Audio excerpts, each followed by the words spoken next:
சொல்றாரு CM sir, உங்களுக்கு என் மேல ஏதாவது கோவம் இருந்தா என்ன ஏதாவது என்ன வேணாலும் பண்ணுங்க, அவங்கள விட்டுருங்க அப்படின்ற மாதிரி. இது வந்து சினிமா டைலாக்ங்க. இந்த சினிமா டைலாக் இன்னும் எவ்வளோ இது பேசி தாங்க 40 பேர் செத்து போனாங்க.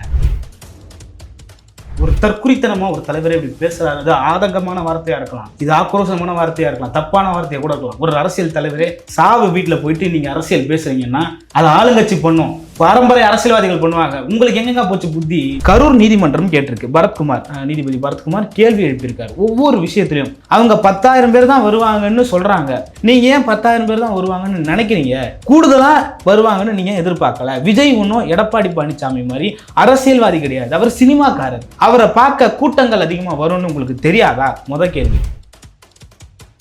எல்லா மக்களுக்கும் தெரியும் இவங்க இதை பண்ணுவாங்கன்னு தெரியும். ஏன் சொல்றேன்னா, ஈழத்துல 1.5 லட்சம் பேர் சாவை சகித்து கொண்டவர்கள் இவங்க. ஆமா, பின்ன அரசியல் செய்வதில் திமுக கை தேர்ந்தவர்கள். திமுக 2 பேரும் திராவிட கட்சிகள் மீதும் நான் குற்றம் சாட்டுறேன். அண்ணா காலத்துல தொடங்கி கீழ்வெண்மணி ஒரு படி நெல் எக்ஸ்ட்ரா கேட்டதுக்காக என்ன பண்ணீங்க? இதே ஒரு நாயுடு கொலை பண்றாரு, எரிக்கிறாரு, வீட்டை எரிக்கிறாரு. அண்ணா காலத்திலிருந்து திராவிடம் பிணந்தின்னிகள். எவ்வளோ சொன்னோம்டா, கண்டிஷன்ஸை ஃபாலோ பண்ணுங்க. நீங்க நடிக்கிறப்போ நீங்க நடிக்கிறதுன்னு சொல்லி பக்கத்துல இருக்கிறவங்க ரியாக்ஷன் காட்டி கொடுக்குதா இல்லையா? ஆமா. அந்த இடம் முழுக்க லைட்டு கட்டியிருந்தது, ஜென்ரேட்டர் போட்டிருந்தது. அப்போ உங்களுக்கு தெரியும் தாவேகா தலைவர் விஜய் 7 மணிக்கு தான் இங்கே வரப்போறாரு, 7:30 மணிக்கு தான் இங்கே வர. அப்போ ப்ரீ பிளான்ட் ஈவெண்ட் இது. இன்னொன்று நீங்க சொல்றீங்க கரண்ட் ஆஃப்னு சொல்லி சொன்னாங்க அப்படின்னு சொல்றாரு. உங்க கட்சியினுடைய கரூர் மேற்கு மாவட்ட செயலாளர் மதியழகன் தான் லெட்டர் கொடுத்திருக்காரு. விஜய் பேசும்பொழுது கரண்ட் ஆஃப் பண்ணுங்கன்னு சொல்லியிருக்காரு. எல்லாமே உங்க மேல குறைபாடுங்க. திமுக இதை பண்ணுவாங்க, திமுக அரசியல் செய்வாங்க. உங்களுக்கு தெரியாதாங்க? எவ்வளவு பிஞ்சு குழந்தைகள் விஜய் பேசும்போது இறந்துருக்காங்க. 3 பேரு பாக்குறாங்க, திரும்பி மேல பாக்குறாங்க, விஜய் பேசிக்கிட்டு இருக்காரு, இவங்க ஆடிக்கிட்டு இருக்காங்க. அப்ப என்ன மாதிரியான மனநிலையில நீங்களா இருக்கீங்க? ஆனா நீ அந்த இடத்துல போய் கூட்ட சரி நீ போ, உனக்கு ரசிக மனப்பான்மை, நீ போ செத்து மடி. ஆனா அந்த குழந்தைங்களை எங்க தூக்கிட்டு போறீங்க? அந்த 1.5 வயசு குழந்தைக்கு இவர் தான் விஜய், என்ன பார்த்து உடனே போய் கட்டி பிடிக்க போதா, முத்தம் கொடுக்க போதா? அந்த குழந்தைக்கு விஜய்னா யாருன்னு தெரியுமா? அம்மா அப்பாவை தவிர. கலங்கரை சொந்தங்களுக்கு அன்பு வணக்கம். கலங்கரை பார்வை நிகழ்ச்சிக்கு உங்களை வரவேற்பதில் மகிழ்ச்சி. வணக்கம். வணக்கம்.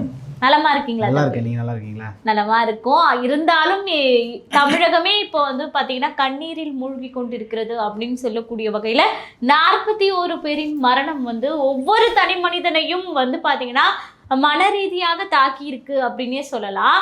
இந்த மரணத்திற்கு பின்பாக பல கணக்குகள் இருக்கு அப்படின்ற மாதிரியான பேசு பொருள்கள் இருக்கு. குறிப்பாக இந்த உயிரிழப்புக்கு யார் காரணம், என்னென்ன காரணம், எப்படியெல்லாம் அவர்கள் காரணமாக இருந்திருக்கிறார்கள் அப்படின்னு பல கட்டங்களாக, குறிப்பாக ஒரு 4 கட்டங்களாக நம்ம அலசிய வேண்டிய ஒரு தருணத்துல இருக்கோம்.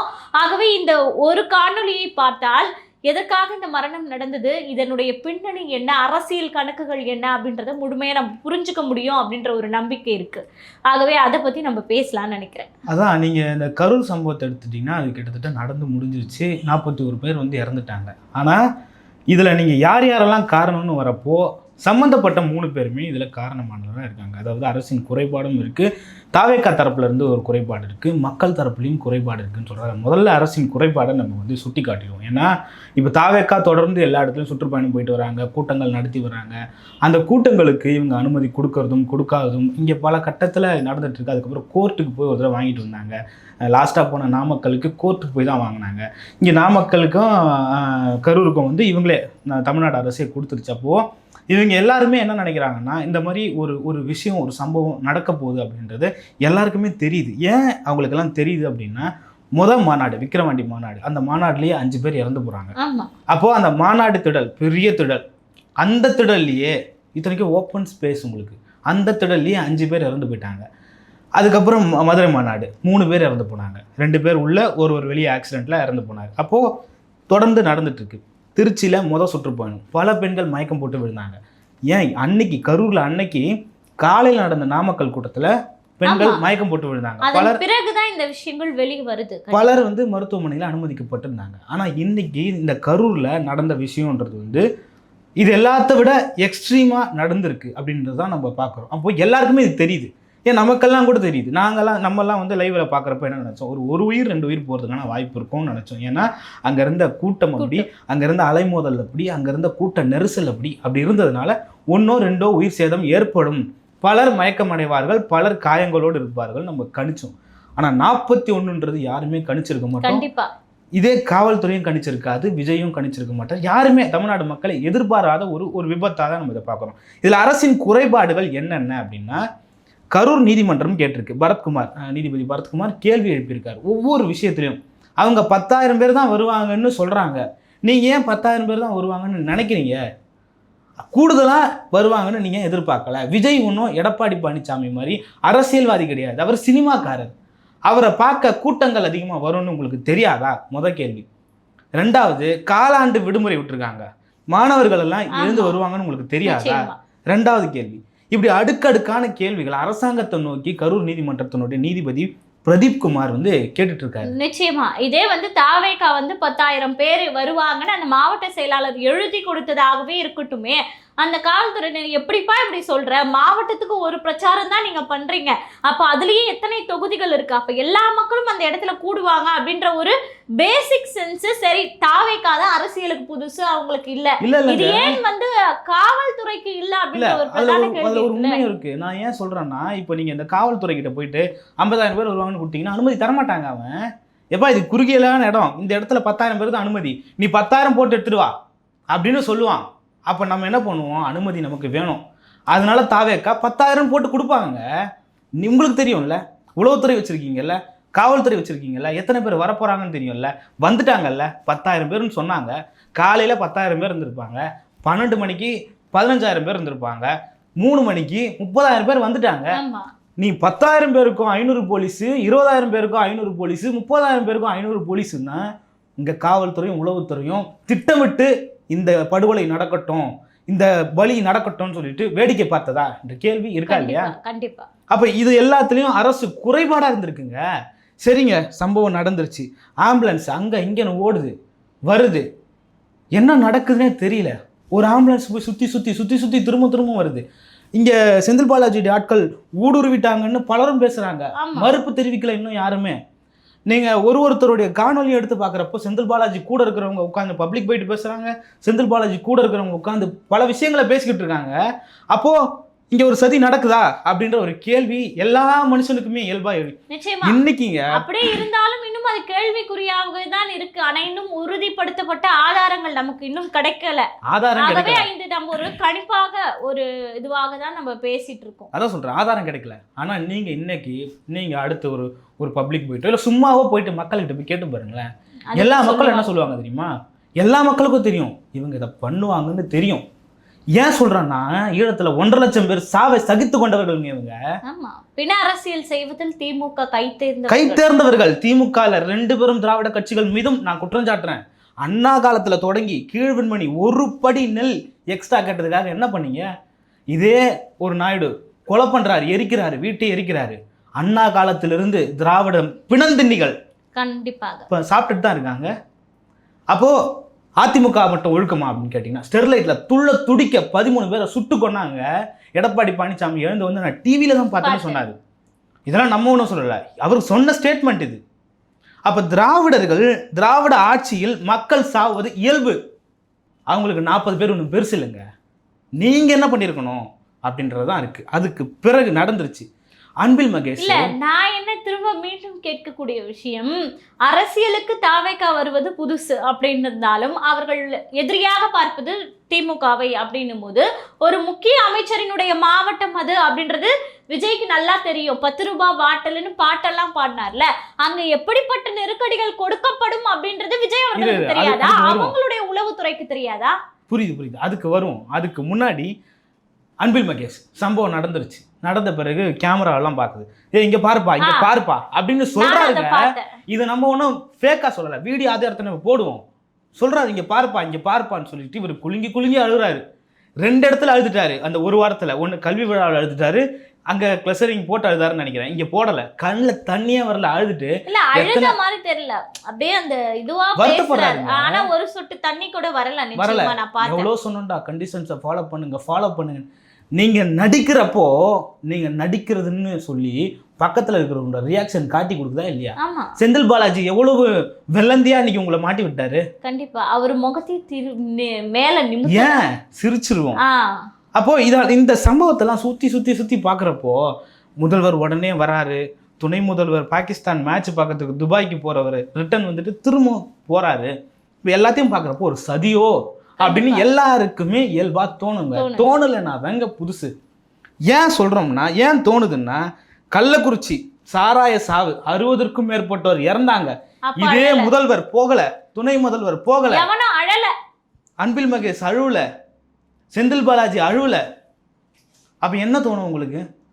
இன்னைக்கு இங்க போயிருக்கீங்க, வேங்கை வயல்ல மலம் கலந்த தண்ணீர், அந்த தண்ணியை குடிச்சிட்டு அந்த மக்கள் வந்து வேதனைப்பட்டு இருக்காங்க. அவன் சொல்றான், மலம் கலந்ததுக்கு பதில் அங்க நீ விஷம் கலந்து என்ன சாவச்சிடலாம்னு சொல்றான். கண்டிப்பா அது எவ்வளவு மனித உயிரால சகித்து கொள்ள முடியாத ஒரு விஷயமா இல்லையா? ஆமா, இன்னைக்கு வரைக்கும் திமுகல இருந்து ஒருத்தர் போய் அங்க பாக்கல. நீ அங்க போய் பார்த்து அவங்க வீட்டுல இருக்கிற ஒரு தண்ணியை குடிச்சிட்டு வந்தீங்கன்னா அது சமூக நீதி.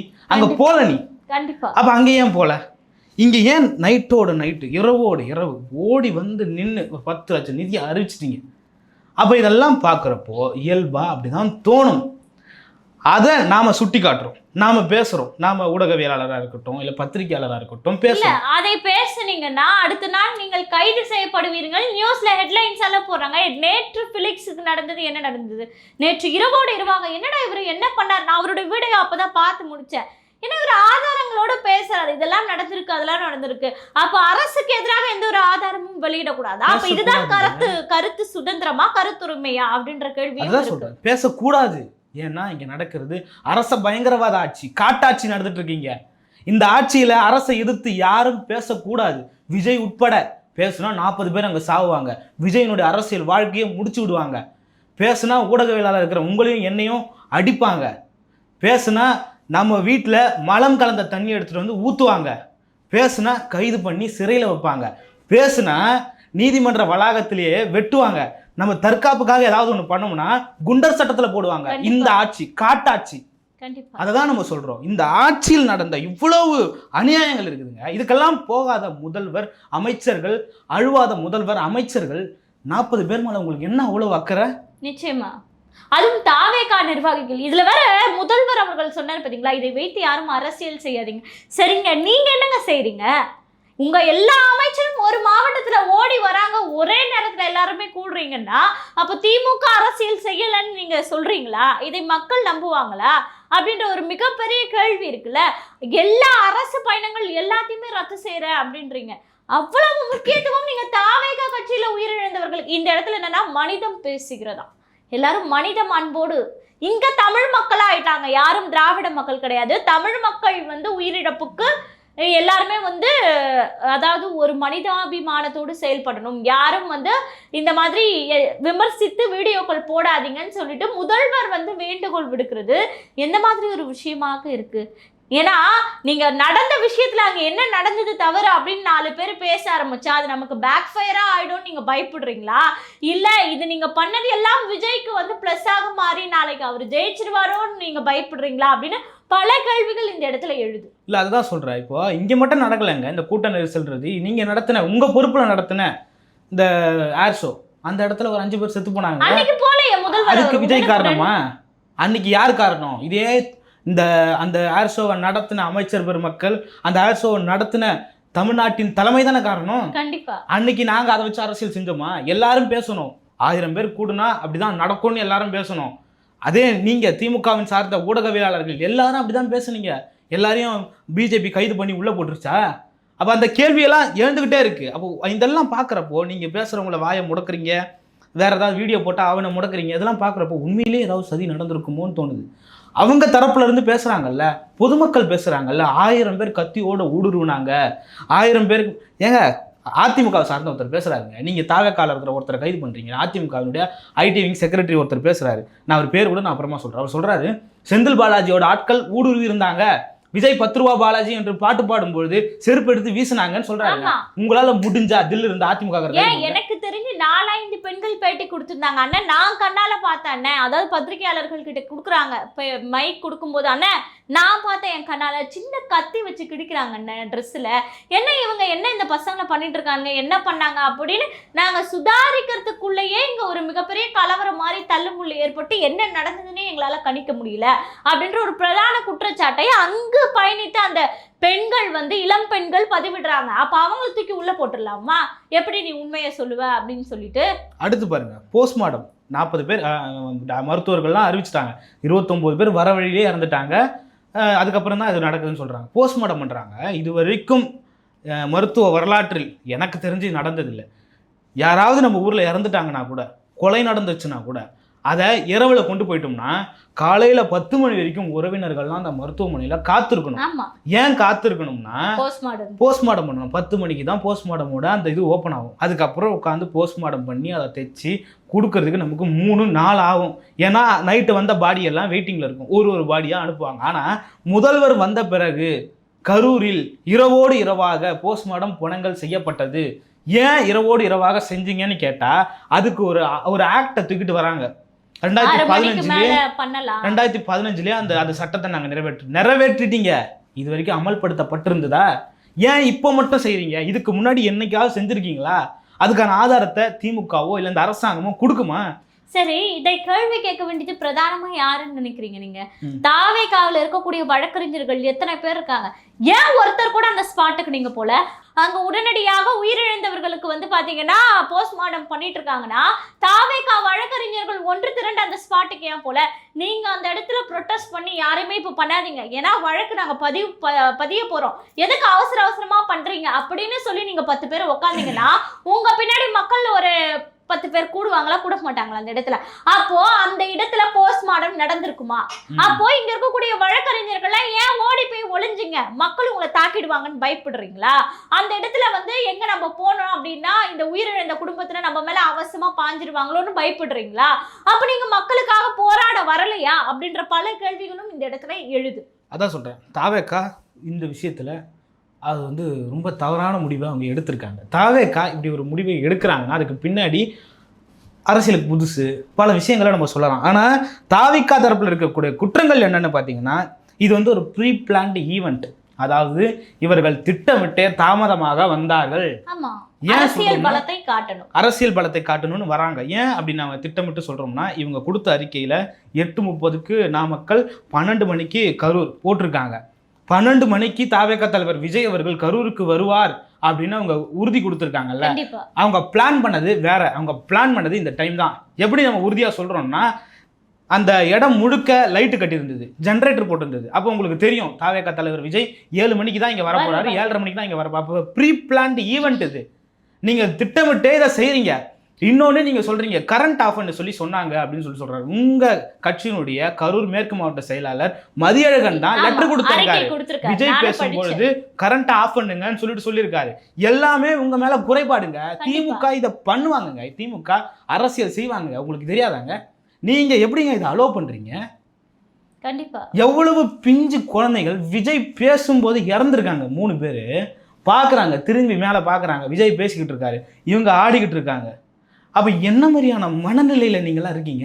நிச்சயமா 1.5 வயசு குழந்தை ஒருத்தர் சொல்கிறான், 1.5 மாதம் குழந்தை என் தளபதி கிட்ட வந்து பேர் வச்சுட்டு போகலான்னு நான் கூப்பிட்டு வரேங்க அப்படின்னு சொல்கிறான்.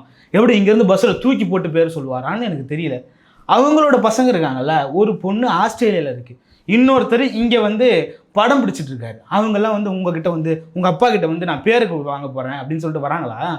அவங்கெல்லாம் அப்படிதான் ரோட்ல வந்து திரிஞ்சிட்டு இருக்காங்களா? ஏன் உங்களுக்கு அடிப்படை அறிவு இல்லையா? இல்ல, நிச்சயமா இது வந்து பிரதான குற்றச்சாட்டை நம்ம ஒவ்வொரு மனிதனையும் அங்க கூட்டின ஒவ்வொரு மனிதனும் தான் பொறுப்பு அப்படின்னே சொல்லி ஆக வேண்டிய நிலைமையில தான் நம்ம இருக்கோம். அதான் சொல்றேன். ஏன்னா அவரு கூத்தாடி, அவரு சினிமாக்காரு அப்படின்னு சொல்லிட்டு எல்லாருக்குமே தெரியும். இதே நீ இதை கரூர் இதுல வீட்டுல உட்காந்து பார்த்தோன்னு வச்சுக்கோ, விஜய் கிட்ட காட்ட போறாங்க உனக்கு. ஆனா நீ அந்த இடத்துல போய் கூட்ட சரி நீ போ, உனக்கு ரசிக மனப்பான்மை, நீ போ, செத்து மடி. ஆனா அந்த குழந்தைங்களை ஏங்க தூக்கிட்டு போறீங்க? அந்த 1.5 வயசு குழந்தைக்கு இவர் தான் விஜய், என்னை பார்த்து உடனே போய் கட்டி பிடிக்க போதா, முத்தம் கொடுக்க போதா? அந்த குழந்தைக்கு விஜய்னா யாருன்னு தெரியுமா? அம்மா அப்பாவை தவிர. அப்போ உங்களுடைய ரசிக மனப்பான்மையால் அந்த பிஞ்சு உயிர்களை இன்னைக்கு பலி கொடுத்ததுக்கு பொறுப்பு விஜய்னு சொல்லலாமா, இல்ல அவங்களுடைய பெற்றோர்கள்னு சொல்லலாமா? கரூர் மக்களை சந்திக்க போகிறேன் அப்படின்னு நம்ம பேசி கொண்டிருக்கக்கூடிய இந்த வேளையில வீடியோ வெளியிட்ட விஜய், அதுல சொல்லப்பட்ட விஷயங்கள் மீண்டும் ஒரு அரசியலின் காழ்ப்புணர்ச்சியை, அதாவது இருக்கக்கூடிய விரோதத்தை அதிகப்படுத்தும் விதமாக தான் அமைந்திருக்கு அப்படின்ற ஒரு பிரதான குற்றச்சாட்டும் இருக்கு. இதை பத்தியும் நம்ம ஒரு 2 வரிகள் பேசிடலாம். ஆமா, அதான் சொல்றோமே. அவர் சொல்றாரு, சிஎம் சார் உங்களுக்கு என் மேல ஏதாவது கோவம் இருந்தா என்ன என்ன என்ன ஏதாவது என்ன வேணாலும் பண்ணுங்க, அவங்கள விட்டுருங்க அப்படின்ற மாதிரி. இது வந்து சினிமா டைலாக்ங்க. இந்த சினிமா டைலாக் இன்னும் எவ்வளோ, இது பேசி பேசி தாங்க 40 பேர் செத்து போனாங்க. இவர் இன்னொரு அன்பில் மகேஷ் கண்ணே கலங்கல 40 பேர் செத்து போயிட்டாங்க. என் வாழ்க்கையில இன்னும் இது வரைக்கும் இந்த மாதிரியான ஒரு சுச்சுவேஷன் நான் இருந்ததே இல்லை. கண்ணு கூட கலங்கல உடுப்பா ஆவேசவனா. நம்ம 2 பேர் உட்காந்து பேசுற ஒரு ஊடகவியலாளர்களா பேசும்போது நம்ம பேசின இந்த வீடியோ முழுவதும் என்ன ஒரு ஆதங்கம், என்ன ஒரு கோபத்தின் வெளிப்பாடு உங்களுக்கு ஏன் சார் அது வரல? அப்போ உண்மையாகவே அது உணர்வு பூர்வமா நீங்க கருதலையா? சரி கண்ணில் தண்ணி தான் வரல விடுங்க, அப்படி அழுதிங்க அப்படின்னா நடிக்கிறார் விஜய்னு உங்களை பிளேம் பண்ணுவாங்கன்னு நினைக்கிறீங்க. ஆதகம் கூடவா வரல? அப்போ இது நீங்க என்ன மனநிலைமையில சார் இருக்கீங்க? இந்த இடத்துல சிஎம் சாரை நோண்ட வேண்டிய அவசியம் என்ன? உன் மக்களுக்காக நீ பேசுறியா? நீ இறந்த மக்களுக்காக பேசுறியா? பேசிட்டு அவங்களுக்கு ஆற்றுப்படுத்திட்டு போ, விரைவில் நான் உங்களை சந்திக்க வருகிறேன் அப்படின்னு சொன்னா சரிதான். ஆனா இந்த இடத்துல சிஎம் சார் உங்களுக்கு ஏதாவது கோவம் என் மேல இருக்கா? இது தேவையா? நீ வீட்டுல உட்காந்துட்டு வீடியோ வெளியிட்ட, ஏற்கனவே 5 பேர் உள்ள போயிருக்காங்க, அங்க 5 பிரிவுகளின் கீழே. இன்னும் அது அடுத்தடுத்து புசி ஆனந்த் உட்பட எல்லாருமே கைது செய்ய காத்திருக்காங்க. அவனெல்லாம் குச்சி விட்டு குடைவாங்க போலீஸார். அதெல்லாம் யோசிக்காமல் ஏன் விஜய் என்ன மனநிலைமையில பேசுகிறார் அப்படின்னே தெரியல. மீண்டும் மீண்டும் இருக்கக்கூடிய தொண்டர்களுக்கும் இருக்கக்கூடிய நிர்வாகிகளுக்கும் சிக்கலை ஏற்படுத்தக்கூடிய வகையில தான் அவருடைய பதிவுகள். அவர் வெளியிட்ட இந்த வீடியோ அதிகம், அதாவது 2-3 நாட்களாக எதிர்பார்க்கப்பட்டது. ஆனா இதுலயும் வந்து மீண்டும் அந்த அரசியல் தேவையா அப்படின்ற ஒரு விஷயமும் இருக்கு. திமுக வந்து அந்த 40 பேருடைய விபத்தை வைத்து அரசியல் செய்கிறது என்றால், திமுகவை வைத்து அந்த சம்பவத்தை வைத்து தவேகா தலைவர் விஜயும் அரசியல் செய்ய கண்டிப்பா. கரூர் இது இங்க கள்ளக்குறிச்சியில இதே தான் நடந்தது. 60 பேர் சாவுறாங்க. விஜய் போய் முதல்ல அங்க அரசியல் செஞ்சாரு. அப்போ இவங்க சுட்டி காட்டுறாங்கல்ல, இந்த இடத்துல ஏன் முதல்வர் வரல அப்படின்னு சொல்லிட்டு கள்ளக்குறிச்சி சுட்டி காட்டுறாங்கல்ல. இப்போ அதே தான் திமுக சுட்டி காட்டும், கரூருக்கு ஏன் விஜய் வரல அப்படின்னு சொல்லிட்டு. நீங்க மாறி மாறி அரசியல் செய்யறதுக்கு, நீங்க மாறி மாறி ஈகோ கிளாஸ் பண்ணிக்கிறதுக்கு 40 பேர் உயிர் தான் போச்சு. கண்டிப்பா. இன்னமும் டிவிகே விசஸ் டிஎம்கே என்ற அந்த ஒற்றை பிரதான வார்த்தையை வைத்துக் கொண்டு இருவரும் வந்து உங்களுடைய வேலையை செஞ்சுட்டு இருக்கீங்க. நீங்க வந்து மக்களுக்கு அஞ்சலி செலுத்தக்கூடிய இந்த காணொலியிலும், அவங்களுடைய கண்ணீரை துடைக்க வேண்டிய, ஆற்றுப்படுத்த வேண்டிய இந்த காணொலியிலும் நீங்கள் அரசியல் தான் செய்கிறீர்கள். அரசியல் தெரியலங்க. அரசியல் தெரியாம ஒரு தற்குறித்தனமா ஒரு தலைவரே இப்படி பேசுறாரு. அது ஆதங்கமான வார்த்தையா இருக்கலாம், இது ஆக்ரோஷமான வார்த்தையா இருக்கலாம், தப்பான வார்த்தையா கூட இருக்கலாம். ஒரு அரசியல் தலைவரே சாவு வீட்டில் போயிட்டு நீங்க அரசியல் பேசுறீங்கன்னா அதை ஆளுங்கட்சி பண்ணும், பாரம்பரிய அரசியல்வாதிகள் பண்ணுவாங்க. உங்களுக்கு எங்கெங்க போச்சு புத்தி? நீங்க சிஎம் சார், உங்களுக்கு என் மேல ஏதாவது கோவம் இருந்தா என்ன சினிமா டைலாக்ங்க இது. பாக்குற பாமர மக்களுக்கு தெரியும் விஜய் உண்மையிலே பேசுறா நடிக்கிறா. இந்த இடத்துல எனக்கு என்ன தோணுது, சிஎம் சார் என் மேல என்ன கோவம் இருந்தா என்ன பண்ணிக்கோங்க அப்படின்னு சொல்லும்போது, இவரை வந்து அரெஸ்ட் பண்றதுக்கே வந்து திமுக சதி செய்து அரெஸ்ட் பண்ணு வச்சுக்கோ, நேபாளத்துல வந்து அதே கலவரம் இங்க ஏற்படும், அப்ப வந்து பூகம்பமா வெடிக்கும், தவேகா கட்சியினர்லாம் ஏற்கனவே இளைஞர்கள் சொல்லவே வேண்டாம், நாரி போய் தமிழ்நாட்டை நாரடிப்பாங்கன்னு நினைக்கிறீங்களா விஜய் அவர்களே? மக்களை தூண்டி விடுறாங்க இவங்க அப்படின்ற மாதிரி தான் இருக்கு. இப்போ சொல்றாரு, நான் வந்து அரசியல்ல மீண்டும் நம்ம போவோம் அப்படின்ற மாதிரி. உங்களை யாரும் வந்து நீங்க அரசியல் மீண்டும் போவோம்னா எப்படி போறீங்க? பாஜகவோட சேர போறீங்களா? அதிமுகவோட சேர போறீங்களா? என்டிஏ கூட்டணிக்கு போறீங்களா? ஒற்றை திமுகன்னு போறீங்களா? உங்களுடைய நிலைப்பாடே தெரியல. மக்கள் நீங்க மீண்டும் வந்தா உங்களை ஏத்துக்கிற மனநிலையே இல்ல. கண்டிப்பா நீங்க வந்து மீண்டும் அரசியலை பத்தி பேசிட்டு இருக்கீங்க. இதெல்லாம் வந்து நாகரிகமான ஆட்களுக்கு, நானும் மனிதன் தானே, நான் அங்க இருந்திருக்க மாட்டேனா அப்படின்னு, நீங்க மனுஷனே இல்லைன்றதுதான் இந்த வீடியோ மூலமா விஜய் காட்டியிருக்காருங்க. எனக்கு தெரிஞ்சு இந்த வீடியோ போடாமலே இருந்திருக்கலாம். ஏன்னா இது இன்னும் வந்து அரசியல் ரீதியான ஒரு தாக்குதலுக்காக போடப்பட்டது போலதான் இருக்கிறதே தவிர அந்த மக்களின் ஆறுதலுக்காக இல்ல. இது பார்க்கக்கூடிய அந்த உயிரிழந்த குடும்பத்தை சேர்ந்த மக்களுக்கும் ஒரு ஆற்றுப்படுத்தும் விதமாக இருக்காது. இதனால் திரும்ப திரும்ப பாதிக்கப்பட போவது தவேகா நிர்வாகிகளும் தவேகா தொண்டர்களும் அப்படின்றதுதான் உண்மையான விஷயம். நானுமே வந்து ரொம்ப ஆர்வமா போய் பார்த்த தான் தெரியுது, இது அவர் போட்டிருக்கவே வேணாம். ஏன்னா இது இன்னும் அந்த மக்களை காயப்படுத்தும், இன்னும் அந்த மக்களை தூண்டிவிடும், இன்னும் அந்த மக்கள் பாதிப்படைவார்கள். இன்னும் 4 பேர் தற்கொலை பண்ணிக்கினா கூட பெரிய விஷயம் இல்லைங்க. விரும்புறாருன்ற தோணும். இன்னொரு விஷயம், எனக்கு சப்போர்ட் பண்ண அந்த தலைவர்களுக்கெல்லாம் நன்றி தெரிவித்த விஜய் அவர்கள், ஏன் உனக்காக விழுப்புரத்துல ஒருத்தர் கடிதம் எழுதி வைத்து இறந்து விட்டாரே, அவரை மறந்து விட்டீங்களே விஜய் அவர்களே. அதாவது கலவரத்தை மீண்டும் மீண்டும் தூண்டுவது போல இருக்கக்கூடிய அந்த கரூர் மாவட்டத்தை சேர்ந்தவர்கள் செந்தில் பாலாஜி அவர்கள் மீதும் அந்த திமுக கட்சியின் மீதும் அவர்கள் வெறுப்பை அதிகரிக்கக்கூடிய வகையில ஒரு தூண்டுதல் வீடியோவாக இது இருக்கு. ஆகவே நிச்சயமாக இது வந்து ஒரு அரசியல் கட்சி தலைவருக்கு அழகல்ல.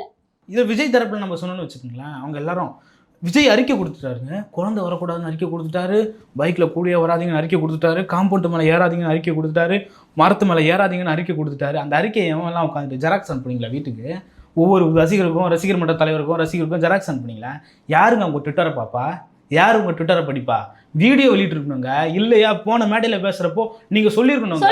மைக் எதுக்கு உன் கையில தராங்க? நிக்கிறாங்கன்னு போது பெண்களை தான் தள்ளுறாங்கன்னு உன் கண்ணால பாக்குறல்ல, அந்த நேரத்துல உன்னால எதற்கு ஏப்ப தள்ளாதீங்க, கொஞ்சம் தள்ளாதீங்க, உங்க பின்னாடி பெண்கள் நிக்கிறாங்க, குழந்தைய தூக்கிட்டு பல பேர் நிக்கிறாங்க, கொஞ்சம் அமைதியா நில்லுங்க, அக்கம் பக்கம் பெண்கள் நின்னா உங்களுக்கு பாருங்க, அந்த மாதிரி பிடிச்சி தள்ளாதீங்கன்னு ஒரு அனௌன்ஸ் பண்ண உனக்கு துப்பு இல்லையா அப்படின்ற ஒரு மிகப்பெரிய ஆதங்கமான விஷயங்கள் தான் வந்து வெளிப்படுது. இந்த ஆதவ் அர்ஜுனா, அதுக்கப்புறம் புஷி ஆனந்த், இவங்க யாருமே ஒரு ஆர்கனைசரே இல்லைங்க. இவங்க கிட்டலாம் ஆட்சி போச்சுன்னா என்ன நடக்கும்னு நினைக்கிறீங்க? விட்டு போட்டு டெலிட் பண்ணி எப்படி வந்து இப்போ உங்களுக்கு இலங்கையில் நடந்தது, எப்படி வந்து நேபாளில் நடந்தப்போ அந்த அதிபர்கள் எல்லாம் நாட்டை விட்டு ஓடினாங்க, ஆப்கானிஸ்தான் நடந்தப்போ நாட்டை விட்டு ஓடினாங்க, அந்த மாதிரி இவங்கெல்லாம் ஓடுருவாங்க. எங்கே இருக்காங்கன்னே தெரியலங்க. போலீஸ் சுற்றி வளைச்சி தேடிக்கிட்டு இருக்கு. இல்லை, இப்போ நம்ம பேசி கொண்டு இருக்க வேலையில இப்போ வந்து அவர் வந்து பார்த்தீங்கன்னா பத்திரிகையாளர்கள் அவரிடம் மைக்க நீட்டுறாங்க. நான் வந்து பேசக்கூடிய மனநிலைமையிலே கிடையாது. யாரு? ஆதவ் அர்ஜுன் சொல்றாரு, நான் பேசக்கூடிய மனநிலைமையிலே கிடையாது. தாயை இழந்தால் எந்த சோகம் இருக்குமோ அதை விட பல மடங்கு எனக்கு சோகமாக இருக்கும் அப்படின்னு. தாயே இழந்தவர்களுக்கு எவ்வளவு இருக்கும்? உனக்கு அந்த மாதிரி தான் இருக்கும். பெத்த பொண்ணு மனைவியை இழந்தவனுக்கு எப்படி இருக்கும்? கண்டிப்பா. ஒரே வீட்டுல ஒரு அம்மா 2 பொண்ணு இறந்தவங்களுக்கு எப்படி இருக்கும்? ஒரே வீட்டில் கல்யாணம் பண்ணிக்க போகிற ஜோடி விஜயை பார்த்துட்டு வர்றதுக்காக போனாங்க, அவங்க இறந்துருக்காங்கல்ல, அவங்க 2 பேரோட வீட்டில் எப்படி இருந்திருக்கும்? நீங்கள்லாம் பேசுகிறீங்க பெரிய மனித புனிதர் மாதிரி, நாங்கள் தான் பாதிக்கப்பட்டோம், நாங்கள் தான், எங்களுக்கு தான் அதிக வலி அப்படின்னு பேசுகிறீங்க. உங்களை எல்லாம் தாண்டி உங்களை நம்பி வந்த அந்த மக்களுக்கு தான் அதிக வலி. கண்டிப்பா. இன்னொரு நான் என்ன கேக்குறேன், ஏன் புஷி ஆனந்தோ, ஏன் வந்து இருக்கக்கூடிய ஆதவ் அர்ஜுனோ, நிர்மல் குமாரோ ஏங்க நேர்ல போல? நீங்க சரி விஜய்க்கு பாதுகாப்பு, அதனால வந்து அவர் பாதுகாப்பு அச்சுறுத்தல், அதனால நீங்க வந்து விஜய் தனி விமானத்துல ஏற்றி அனுப்பிட்டீங்கன்னு கூட வச்சுக்கோங்களேன். ஆதவ் அர்ஜுன், புஷி ஆனந்த் ஏன் இதுவரை அந்த மக்களை போய் நேர்ல பார்க்கல? அப்படி என்னங்க உங்களுக்கு உயிர் மேல பயம்? அங்க செத்து போனது 41 பேர், செத்து 41 குடும்பங்கள் இன்னைக்கு அனாதையா நிக்குதுல. உங்க 3 பேரை அடிச்சு சாவடிச்சா சாவுங்க, அந்த மக்களுக்காக நீங்க சாக கூடாதா? ஏன் அந்த இடத்துக்கு நீங்க போக தயங்குறீங்க? மக்களை சந்திக்க பயப்படுறீங்களா, இல்ல உங்க உயிர் மேல இருக்கக்கூடிய அந்த பயம் அதிகமா இருக்கா அப்படின்னு பல கேள்விகள் எழுந்து கொண்டேதான். அதான் சொல்றேன். இப்போ நீங்க அதை வந்து சிம்பிளாக நம்ம எடுத்துக்கிட்டோம்னா, உங்கள் வீட்டில் ஒரு நிகழ்ச்சி நடக்குது, எல்லாருமே எல்லா ஊடகங்களும் இதை தான் சொல்கிறாங்க, நிகழ்ச்சி நடக்குது, அந்த நிகழ்ச்சிக்கு நான் வரேன், அந்த நிகழ்ச்சியில் எனக்கு கரண்ட் ஷாக் அடிச்சோ கூட்ட நெரிசலையோ நான் இறந்துட்டேன்னா யார் பொறுப்பு? நான் தான் பொறுப்பு. முதல் குற்றவாளி நீங்க தான். ஏன்னா நீங்க தான் என்ன கூப்பிடுறீங்க. அந்த வகையில் தாவேகா தலைவர் விஜய் தான் முதல் குற்றவாளி இந்த சம்பவத்திற்கு. ஏன்னா உங்களை பார்க்க தான் வராங்க. இல்ல, இன்று வரை அதே விஜய் அவர்கள் ஒரு காணொலியாவது என்னால் இத்தனை உயிர்கள் பறிபோய் விட்டது அப்படின்றத என்னால் ஏற்றுக்கொள்ளவே முடியல, நான் மனம் நொறுங்கி இருக்கிறேன் அப்படின்றத ஏன் அந்த கண்ணீர் மல்க உங்களால ஒரு 2 நிமிஷம் வீடியோ போட முடியாதா?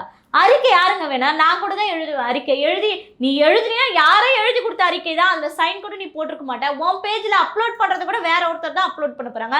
அப்போ அந்த வழியை வெளிப்படுத்த கூட நீங்க தயாரா இல்லையா விஜய் அவர்களே அப்படின்ற கேள்வி இருக்குல்ல. ஆரம்பித்த முதல்ல என்ன பண்ணாங்க தெரியுமா? அந்த பெண்களுக்கு பாதுகாப்பற்ற ஒரு சூழ்நிலை தமிழ்நாட்டில் ஏற்படுது, இந்த அண்ணா யூனிவர்சிட்டியில் பாலியல் வன்புணர்வு வந்து ஒரு பெண்ணுக்கு நடந்துருச்சுன்றப்போ விஜய் தன் கையால் எழுதினார். பெண்களுக்கு பாதுகாப்பற்ற சூழல் தமிழ்நாட்டில் ஏற்படுத்தி விட்டது, ஒரு அண்ணனாக நான் உங்களுக்கு துணை நிற்பேன்னு எழுதுனல்ல, இன்னைக்கு எங்கே போனீங்க? அறிக்கையாவது உங்களுடைய கையால் எழுதுனீங்களா? அந்த மக்களுக்கு 41 பேர் செத்துருக்கிறாங்க. எதுக்கு செத்தான்? உங்களை பார்க்க வந்து செத்தான். இந்த ரசிக மனப்பான்மை, முதல்ல மக்களிடம் சாக வேண்டியது இந்த ரசிக மனப்பான்மை. அது கொன்னுட்டோன்னு வச்சுக்கேன், மக்களிடம் வந்து பாத்தீங்கன்னா நிச்சயமா விழிப்புணர்வு வரும் அப்படின்றது தான் மிக முக்கியமான விஷயம். அப்போ நீங்க வந்து உங்களுக்கு தெரியும் கரூர் ஒரு ஹாட்ஸ்பாட், தமிழ்நாட்டோட ஒரு ஹாட்ஸ்பாட்டா இருக்குங்க. ஏன்னா ஒரு ஹாட்ஸ்பாட் எக்ஸ் மினிஸ்டர் அங்க இருக்காரு. என்ன நடக்க போகுதுன்னு உங்களுக்கு தெரியும். இப்போ எல்லாருக்கும் பேச தெரியாதாங்க? 10 ரூபா பாலாஜின்னு பாட்டு பாட தெரியாதா? கிண்டல் பண்ண தெரியாதா? கலாய்க்க தெரியாதா? ஏன் பண்ணல? கரூர்ல அதை பண்ணிட்டு நீங்க வீட்டுக்கு போயிடுவீங்க. பாதிக்கப்பட போறது உன் பின்னாடி யாரு? மாவட்ட செயலாளர், ஒன்றிய செயலாளர், எல்லா கட்சிக்கும் தெரியுங்க. எடப்பாடி பழனிசாமிக்கு தெரியும், அண்ணாமலைக்கு தெரியும், சீமானுக்கு தெரியும். ஏன் பேசல? ஏன்னா அவங்களுடைய ஆட்கள் ரொம்ப அதிகாரத்தில் கையில் வச்சுட்டு இருக்காங்க. அவங்க நினச்சா என்ன வேணா பண்ண முடியுன்ற ஒரு சூழல் அங்கே இருக்குது. அதனால தான் அவங்க தன் சார்ந்தவர்களை அமைதிப்படுத்தணும், தான் சார்ந்தவர்களுக்கு எந்த பாதிப்பும் ஏற்படுத்தக்கூடாதுன்னு தொட்டும் தொடாமல் பேசிட்டு போவாங்க. ஆனால் நீங்கள் வெளிப்படையாக பேசுகிறீங்க. இதுதான் சினிமாக்காரருக்கும் அரசியல்வாதிக்கும் உள்ள இல்ல வேறுபாடு. நான் என்ன சொல்றேன், நீ வெளிப்படையா பேசு. ஒரு பத்திரிகையாளர் மீட்டிங் போடு, எல்லா பத்திரிகையாளையும் வர வை, இந்த பாட்டை பாடு, 10 ரூபாய் பாலாஜின்னு பாடு, உன்னோட நிர்வாகிகளை கூட நிக்க வச்சுக்கோ, யாரு வேணான்றா. இதுவரை ஒரு நாள் ஒரு பத்திரிகையாளரை சந்தித்து இந்த அமைச்சர் இந்த குற்றச்சாட்டை பண்ணி இருக்கிறான்னு உன்னால இதுவரை ஒரு கோடிட்டு பேச முடிஞ்சுதா? அப்ப மக்கள் தான் உங்களுக்கு வந்து பாத்தீங்கன்னா இரையாகணும்னு நினைக்கிறீங்களா? அதாவது இதுல வந்து பார்த்தோம்னா அரசியல் செய்கிறார்கள், திமுக அரசியல். சரி, திமுக அரசியலே செய்யுது, நீ என்ன செஞ்ச? தாவேக அரசியல் செய்யலையா? ஸ்டாண்ட் ஃபார் விஜய்னு ஒரு ஹேஷ்டாக் பரவுது இல்லையா? அதை பார்க்கும் போதே மிகவும் வலிக்குது. எதற்காக ஸ்டாண்ட் ஃபார் விஜய்? அந்த மக்கள் வந்து, இந்த ரசிகர்கள் வந்து stand for Karur, stand for Karur people, justice for Karur people, justice for அந்த கில்டு சைல்டு, அந்த மாதிரி ஏதாவது ஒன்று போட்டு கூட மனசாரிக்கலாம். ஆனால் ஸ்டாண்ட் ஃபார் விஜய்ன்றீங்கல்ல, விஜய்க்கு இதனால என்னங்க பாதிப்பு? அரசியல் முடங்கிடுமா? அரசியல் முடங்கிடுமா? அரசியல் கட்சி வீழ்த்து மூடுவாரா? அதை தாண்டி விஜய்க்கு எந்த பாதிப்பும் இல்லைங்க. ஆனால் பெத்த பிள்ளைக்கு, பெத்த மகனுக்கு கூட இருந்த மனைவி இறந்துட்டாங்களே, அவங்களுக்கு அவங்க தலைமுறை முழுக்க பாதிப்புங்க. வேற ஏதாவது ஒரு போராட்டத்தில் செத்துருந்தா கூட என் தியாகின்னு சொல்லிட்டு மாட்டிக்கலாம். கண்டிப்பா. ஆனா ஒரு ரசிகர் முகத்துல செத்தாங்கன்னு சொல்லிட்டு யாருக்கிட்டையும் வெளியே கூட போய் சொல்ல முடியாதுங்க. அந்த மாதிரியான ஒரு சுச்சுவேஷன்ல இருக்கிறப்போ ஸ்டாண்ட் வித் விஜய்னு நீங்க போடுறீங்கன்னா நீங்க எந்த மாதிரியான மனநிலையில விஜய் ரசிகர்கள் இருக்கீங்க? கண்டிப்பா. இன்னொன்னு, ஒரு கர்ப்பிணி பெண்ணு, நிறைமாத கர்ப்பிணியோட உங்க கணவர் இருந்ததை பார்த்துட்டு தேம்பி அழுகுறாங்க. அந்த கணவர் மேல போய் விழறதுக்கு போறாங்க. அந்த பெண்ணை 4 பேர் தூக்கிட்டு போறாங்க. இப்படிப்பட்ட ஒரு அந்த மாதிரியான விஷயங்கள்லாம் பார்க்கும்போது எப்பேற்பட்ட ஒரு கல் நெஞ்சக்காரனுடைய மனதும் கரையும். அப்படி இருக்கும்போது அந்த மக்களுக்கெல்லாம் குரல் கொடுக்காத தாவேகாவினர் இப்பவும் ஸ்டாண்ட் ஃபார் விஜய்னு நீங்க ஒரு ஹேஷ்டாகை பரப்பி கொண்டிருக்கிறீர்கள் அப்படின்னா நீங்கள் மக்களை வந்து ரசிக மனப்பான்மையோட வைத்து இன்னும் எத்தனை உயிர்களை காவு கொடுப்பதற்காக இன்னும் தயார் செய்து கொண்டிருக்கிறீர்கள் அப்படின்ற பல விஷயங்கள் தான் இந்த இடத்துல நம்ம யோசிக்க வேண்டிய விஷயமா இருக்கு. அந்த கூட்டமே ஒரு அன்ஆர்கனைஸ்டு கூட்டம். கண்டிப்பா. அதாவது அந்த கூட்டத்தை யாரும் கட்டுப்படுத்தவே முடியாது. இதே காவல்துறை அரசாங்கத்தாலையும் இந்த கூட்டத்தை கட்டுப்படுத்த முடியாது. இதுல நம்ம இன்னொரு விஷயம் சொல்லணும். என்னன்னா, இப்ப இந்த காவல்துறை இருக்குல்ல, இப்போ இபிஎஸ்க்கு கூட்டம் கூடினா அந்த கூட்டம் எப்படிப்பட்டதா இருக்கும், நாம் தமிழர் கட்சிக்கு கூட்டம் கூடினா அந்த கூட்டம் எப்படிப்பட்டதா இருக்கும்னு போலீஸ்க்கு ஒரு ஸ்பெஷல் கோச் ஒன்று இருக்கு. இந்த இடத்திற்கு இந்த ஆர்கனைசேஷனுக்காக கூடினார்கள்னா அந்த இளைஞர்களினுடைய மனநிலை எப்படி இருக்கும் அப்படின்னு. அப்போ விஜய்க்காக கூடக்கூடிய அந்த போலீஸினுடைய மனநிலை, ரசிக மனப்பான்மையோடு இருக்கக்கூடிய அந்த இளைஞர்களின் மனநிலை ரொம்ப வந்து என்ன இருக்கும், ரொம்ப பிரிஸ்கா இருக்கும். எதையுமே அவன் யோசிக்க மாட்டான், எதை பத்தியுமே. அப்போ இந்த மாதிரி எல்லாம் வந்து விஷயங்கள் இருக்கு அப்படின்றது போலீஸ்க்கு 100% தெரியும். இல்லைன்றாங்களா? இதையெல்லாம் படித்து விட்டு தானே நீங்க இந்த பதவிக்கு வந்திருக்கீங்க. எல்லாமே படிச்சுட்டு தாங்க. ஆனா தமிழ்நாட்டு அரசியல் வரலாற்றிலே எவனும் டிரான்ஸ்ஃபார்மர் மேல ஏறினவன்லாம் எவனும் கிடையாது. அப்போ இந்த கூட்டத்தை கட்டுப்படுத்த முடியாத ஒரு கூட்டமாக மாற்றினதில் தாவகாவுக்கு ஒரு பெரிய பங்கு இருக்கு. ஏன்னா உங்களுடைய அமைப்பு அது வந்து ஸ்ட்ரக்சரா இல்ல அப்படின்றது எல்லாருமே சொல்றதுங்க. நமக்கே தெரியுங்க. பாக்குறப்போ ஒரு கட்சின்னா அந்த கட்சிக்கு ஒரு ஸ்ட்ரக்சர் இருக்கணுங்க. அந்த ஸ்ட்ரக்சர் இல்லைனாலும் அந்த கட்சியினுடைய தலைவர் அந்த தொண்டர்களை ராணுவ கட்டுப்பாடோடு வச்சிருக்கணும். நீங்க போய் சீமான்கிட்ட எல்லாம் தாராளமா கத்துக்கலாங்க. கண்டிப்பா. நான் என்ன சொல்றேன், விஜய் நீங்க வரீங்கல்ல அந்த இடத்துல ஒரு 2 நிமிஷம் சொல்லுங்க, யாரும் கத்தாதீங்க, அமைதியா நில்லுங்க, பக்கத்துல இருக்க பெண்களை இடிக்காதீங்க, அவங்க போகும்போது இந்த கூட்டம் முடிஞ்சு போகும்போது ஃபர்ஸ்ட் பெண்களுக்கு வழி விடுங்க, அப்புறம் பின்னாடி நீங்க போங்க. இதுவரை ஒரு கூட்டத்திலயாவது விஜய் அவர்கள் பார்த்து சேஃபா வீட்டுக்கு போங்க அப்படின்னு சொல்லியிருக்காரா? ஓகே. அதுக்கப்புறம் நீங்கள் பார்த்தீங்கன்னா ஆதவர்ஜுனாவோட அந்த ட்விட்டரில் ஒரு ட்வீட் போடுறாரு. என்ன போடுறாருன்னு பார்த்தீங்கன்னா, நேபாளில் லடாக்கில் நடந்தது போல் இங்கே ஒரு பெரிய புரட்சி நடக்கணுன்றாங்க. என்ன மாதிரியான புரட்சி நடக்கணும்னு நினைக்கிறீங்க? டெலீட் பண்ணிட்டாரு. இருந்தாலும் சொல்கிறேன், என்ன அப்போது உங்களோட மனநிலை என்னவா இருக்குது? நீங்கள் என்ன அதிகார பசியில் நீங்கள் என்ன வேணாலும் பண்ணுவீங்களா? விசிகாவில் இருந்தீங்க. நான் கூட ஆதவர்ஜுனா ஒரு உண்மையிலே சமூக நீதி பார்வையில் இருக்கக்கூடிய ஒரு நபர்னு நான் நினச்சேன். விசிகாவிலேருந்து வெளியே வரீங்க, காரணம் அதிகார பசி. இப்போ நீங்க போட்ட ட்வீட்டுக்கு பின்னாடி இருக்கிறது காரணம் அதிகார பசி. விஜய்க்கும் விஜயோடு இருப்பவர்கள் எல்லாருக்கும் அதிகார பசி மட்டும்தான் இருக்குதே தவிர மக்களுக்கு பணியாற்றணும்ன்ற எண்ணம் ஒருபொழுதும் இல்லை. ஏன்னா நீ போட்டு போயிடுவ ட்வீட்டு, உன் பேச்சை கேட்டுட்டு வந்து அங்கே ஜென்சி கூட்டம் மாதிரி எகிரி யாரையாவது உடைச்சான் அடிச்சான்னா துப்பாக்கி சூடு நடத்தி செத்து போனானா யாருங்க பொறுப்பேற்பா? நிச்சயமா அங்க 4 பேர் தற்கொலை பண்ணிக்கிட்டான், யாரு பொறுப்பேற்பா? இன்னைக்கு ஒருத்தர் செத்து போயிருக்காரு, விழுப்புரம்ல செத்துருக்காரு, அதுவும் கடிதம் எழுதிட்டு செத்துருக்காருல. அதை பார்க்கும் போது எனக்கு இன்னும் கோபம் தான் வந்தது. என்னையா மனநிலைமையில இருக்க இவங்களப்பா, எந்த இதுவும் விஜய் பொறுப்பாகாது அப்படின்னு சொல்லிட்டு நீங்க எழுதுறீங்கன்னா என்ன மனநிலைமையில இருக்க? உன் உயிரை விட்டுட்டு சரி, உன் குடும்பத்துக்கு விஜய் பாதுகாப்பு கொடுப்பாரா? கடைசி வரையும் விஜய் உன் குடும்பத்தை பார்த்துப்பாரா? அப்படியே இருந்தாலும் அந்த தந்தை ஸ்தானத்தை நிரப்புவதற்கு வேற யாராலையுமாவது முடியுமா? அப்ப என்ன ஒரு கேவலமான மனப்பான்மையில நீங்க செத்து போனீங்க அப்படின்ற அந்த வலி ரொம்ப அதிகமா இருக்கு. இப்போ அந்த ட்வீட்டை போட்டு டெலிட் பண்ணிட்டாருன்னு நீங்க சொல்றீங்க, ஆனா அவங்களோட மனசுல இருக்கிறது அதுதான். தாவேக்காவை ஒரு ஜென்சி கூட்டமா உருவாக்கி இவங்க ஆட்சியை பிடிக்கணும்னு நினைக்கிறாங்க. அவங்களோட மனசுல கியூபால ஃபிடல் காஸ்ட்ரோவும் சேகுவாராவும் செஞ்சது போல ஒரு புரட்சியை நம்ம இங்கே உருவாக்கணும்னு சொல்லலை. மற்ற இடங்கள்ல இளைஞர்கள் சேர்ந்து ஒரு புரட்சி பண்ணாங்களே, அந்த மாதிரியான ஒரு புரட்சியை செய்யணும்னு சொல்லல. பகத்சிங்கோட இளைஞர்கள் இருந்தாங்களே, அந்த இளைஞர்கள் ஒரு மாபெரும் புரட்சி செஞ்சு இந்த நாட்டையே திருப்பி பார்க்க வச்சாங்களேன்னு சொல்லல. விவேகானந்தர் அவருடைய கீழ்ப்படுத்தலின்படி எத்தனை இளைஞர்கள் வந்து நல்லபடியாக இருக்கணும் அப்படின்ற அந்த ஒழுக்கத்தை கற்றுக்கொண்டார்கள். அதை நீங்க எதுக்காவது போதிச்சிருக்கீங்க? அப்படி சுபாஷ் சந்திர போஸோட இளைஞர்கள் மாதிரி இவங்க சொல்லல. ஜென்சி கூட்டத்தை அடையாளம் வைக்கிறேன்னா உன்னோட மனநிலை என்னவா இருக்கு? ஜென்சி கூட்டத்திற்கு அந்த மாதிரியான ஒரு கூட்டத்தை உருவாக்கணும். ஒரு ஹீரோ வொர்ஷிப், ஒருத்தனை துதிப்பாடணுன்ற மாதிரியான ஒரு கூட்டத்தை, இது தமிழ்நாட்டுக்கு பேராபத்துங்க. இந்த மாதிரியான கூட்டம் ஒழிக்கப்பட வேண்டும். இந்த மாதிரியான ஒரு கட்சி ஒழிக்கப்பட வேண்டும்னு தான் நம்ம எல்லாருமே சொல்றோம். இந்த மாதிரியான ஒரு கூட்டத்தை வச்சுக்கிட்டு இவன் 4 பேர், இவன் ஒரு பொண்ணு ட்வீட்ல ஒரு இன்ஸ்டாகிராம்ல ஒரு கமெண்ட் போடுது. என்ன போடுதுன்னு பார்த்தீங்கன்னா, ஒரு குழந்தை செத்துட்டா என்ன, இன்னொரு குழந்தை பெற்றுக்கலாம், தளபதி ஒண்ணுதான். நான் என்ன கேட்குறேன்னா, தளபதி செத்துட்டா இன்னொரு தளபதி உருவாக்கோ. ஒரு என்னங்க இதெல்லாம், இது ஒரு மனநிலையாங்க இது? இல்லை, இதை பார்க்கும்போது அந்த இறப்பு ஏற்பட்ட அந்த வீட்டில் உள்ள ஒரு பொண்ணு தான் போட்டுதா இல்லை வேற யாராவது போட்டாங்களான்னு தெரியல. ஆனா அவங்க எல்லாமே ஹைட் பண்ணது பார்த்தீங்கன்னா வினிதா நாயுடு இல்ல, அந்த வீட்டில் உள்ளவங்க போட்ட மாதிரி தான் அதை வந்து தாவேகாவினர் பரப்புனாங்க. அதை தான் சொல்றேன். வினிதா நாயுடுவோட ஒரு குழந்தைய பெற்று விஜயோட வீட்டு வாசல்ல கொண்டு போய் கொன்னுட்டு விஜய் வந்து அழுவாருல, பாத்துக்கங்க ஒரு தடவை சொல்லுங்க. அந்த இடத்துல நீங்க சொல்லுங்க, பிரஸ்ஸை போட்டு சொல்லுங்க விஜய் அழுவாருன்றீங்க. அதான் சொல்றேன். விஜய் வெளியே வந்து பார்த்தாருன்னா பிரஸ்ஸை வச்சுட்டு சொல்லுங்க, குழந்தை போனா போது, இன்னொன்று நான் பெத்துக்கிறேன், எனக்கு வயிறு இருக்குது, வாய் இருக்குது, நான் பெத்துக்கிறேன், ஆனா தளபதி ஒண்ணுதான், ஒரு தடவை தான் பார்க்க முடியும்னு சொல்லுங்க.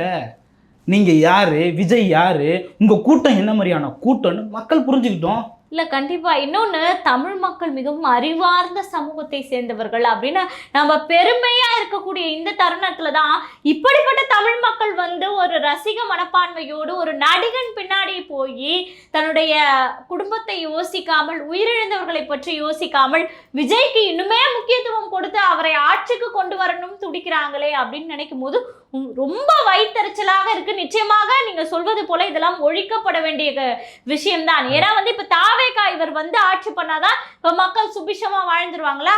இல்லைன்னா வேற எவன் ஆட்சி பண்ணாலும் வாழ போறதில்ல. எப்படி 70 ஆண்டு காலம் திராவிட கட்சிகளோடு இருந்து சீரழிஞ்சிச்சு தமிழ்நாடு. இதன் பிறகு எதுவும் புதுசா இல்லை அப்படின்னு சொல்ற விஜய்க்கு பதிலாக இதுதான் என்னுடைய ஆட்சி வரைவன் சொல்வதற்கு நிறைய தலைவர்கள் இருக்காங்கல்ல, அவங்களுக்கே வாய்ப்பு கொடுத்துட்டு போயிடலாமே. புதுசா இல்லாத தலைவரை எதற்கு திரும்பி தூக்கிட்டு வந்து வைக்கணும்? அதுவும் இத்தனை உயிரிழப்புக்கு பிறகும் விஜய் அவர்கள் வரணும் அப்படின்றது எனக்கு வந்து ஒரு ஏற்புடைய கருத்தாகவே நிச்சயமாக இல்லை. இன்னும் ஒன்று, நீங்க பார்த்துருப்பீங்க, நேத்தெல்லாம் விஜய் வந்து பனையூர்ல இருந்து கிளம்பிட்டாரு. பனையூர்ல இருந்து இதெல்லாம் ஏன் ஊடகங்கள்ல வந்து ஹெட்லைன்ஸா போட்டுட்டு இருக்கீங்க? சரி, விஜய் கிளம்பிட்டாருன்னு நான் கரூர் தான் போறாருன்னு நிச்சயமா உட்காந்து பார்த்துட்டு இருக்கேன். பார்த்தா பட்டினப்பாக்கத்துல உள்ள வீட்டுக்கு போறாரு.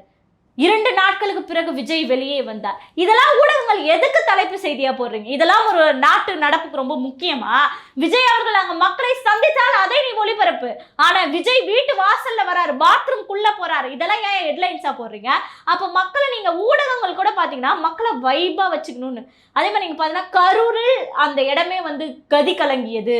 ஒவ்வொரு இடத்துக்கும் அந்த டைமிங்கா வந்து பாத்தீங்கன்னா ஹெட்லைன்ஸ் போடுறாங்க. ஏன்?